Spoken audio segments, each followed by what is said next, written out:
IIT Bombay नावाच्या प्रकरणामध्ये भाजपचे ज्येष्ठ नेते राम नाईक यांनी उडी घेतलेली आहे। केंद्रीय मंत्री डॉक्टर जितेंद्र सिंह यांना पत्र लिहून आपलं विधान मागे घ्यावं अशी विनंती केल्याचं राम नाईक यांनी सांगितलंय। तसंच या मुद्द्यावरून ठाकरेंनी राजकीय पोळी भाजू नये असं आवाहनही त्यांनी केलंय। IIT बॉम्बेच्या नावातील बॉम्बे तसंच ठेवलं, त्याचं मुंबई केलं नाही हे चांगलंच झालं असं विधान केंद्रीय विज्ञान आणि तंत्रज्ञान मंत्री डॉक्टर जितेंद्र सिंह यांनी मुंबईत येऊन केलं होतं। त्यावरून मोठा राजकीय वाद निर्माण झाला होता। केंद्रीय राज्यमंत्री जितेंद्र सिंह यांनी या इतिहासाची मला वाटतं पूर्ण माहिती नसल्याने IITच्या नावातील बॉम्बेची भलायकी केली।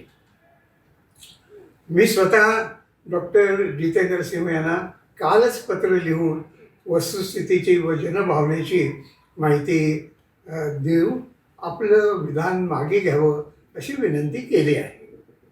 मात्र कोणीही आणि विशेषतः ठाकरे मंडळींनी उगीच मुंबईकरांची दिशाभूल करण्याचा केविलवाणा प्रयत्न करून स्वतःची राजकीय पोळी भाजून घेऊ नये।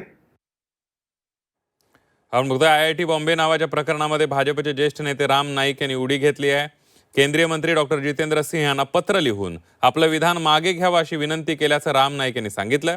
तसंच या मुद्द्यावरून ठाकरेंनी राजकीय पोळी भाजू नये असं आवाहन सुद्धा राम नाईक यांनी केलेलं आहे। IIT बॉम्बेच्या नावातील बॉम्बे तसंच ठेवलं, त्याचं मुंबई केलं नाही हे चांगलंच केलं असं विधान केंद्रीय विज्ञान आणि तंत्रज्ञान मंत्री जितेंद्र सिंह यांनी केलं होतं।